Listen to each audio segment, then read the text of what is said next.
right, everyone. Hey, today we're going to actually talk about septic systems, and I wanted to talk to you about the permitting process specifically on the septic systems.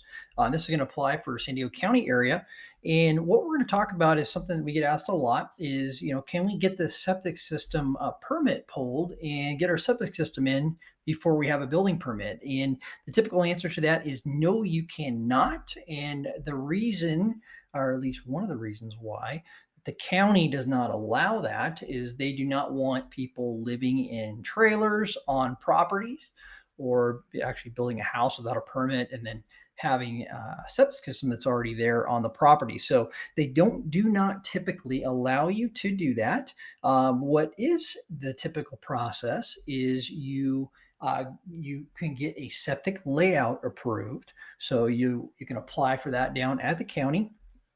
I think that's about $1,100 or so. It might be a little less than that, a little bit more. Changes all the time, but that is an application fee. You put that in, you give them a septic layout. They will approve it, and that'll be based on a certain size home that you're wanting to build. So if you want to show them a layout for like a 3-bedroom or a 4-bedroom, 5-bedroom, you can do that, and then that'll get approved. And that's typically good for a year before that expires.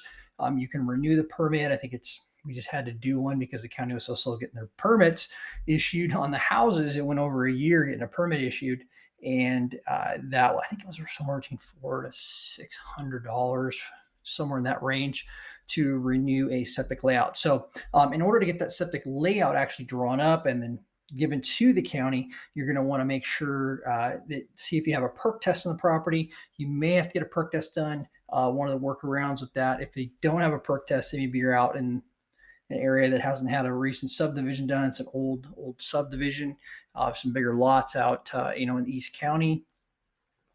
You can look at the adjacent properties around that and see if there's homes built on that. And if so, look and see what's the septic systems were that they put in, or maybe they had a perk test on that property. And what the county will do is they'll take the worst case scenario of those properties or the perk tests, which meaning that it took longer for the water to go into the ground, and they'll base the size of your system off of that. That's pretty typical that they will allow you to do that. So one workaround, if you don't want to pay for a perk test could cost $3,500. So if it makes sense, you can just get one done, and then you'll be able to size your system accordingly for the home you're wanting to do. So then you also want to make sure when you're doing your layout that you know exactly where your house is going to go, driveway's going, any areas that are impacted by grading, so you can get that in the right spot on your property. So to recap on this, the county will not issue a septic permit until you actually have a building permit. So most of the time, those are going to get issued at the same time. So if you go down there, you got plans going through with the actual home, you're going to go ahead and also have your septic layout is already going to be approved prior to that.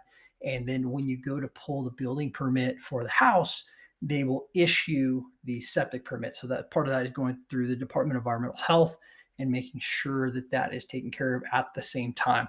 And then that'll give you permit for the house, permit for the septic, and then you can move forward. Now, if you are wanting to stay on the property, like in a trailer, like and actually build while you're building and live in a trailer on the property, they will issue a permit for that temporary occupancy of that trailer on the property. But in order to get a final inspection on your home to get your certificate of occupancy, that has to be removed. So the trailer will have to be removed prior to them actually the building inspector issuing a final inspection sign off so you can get occupancy on the property. So, all right. So hopefully that clears it up.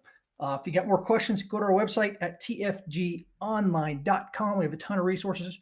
You can download how to buy land, how to cost to build a custom home, cost to build ADU. We got a ton of items on there, lots of FAQs. You can go to our FAQ page and get a ton of information there on all of just everything. We update that thing on a regular basis, so it is the pricing's updated and the processes, everything that's going on. So all right, so hope that helps. Have a great rest of your day, and thank you for your time.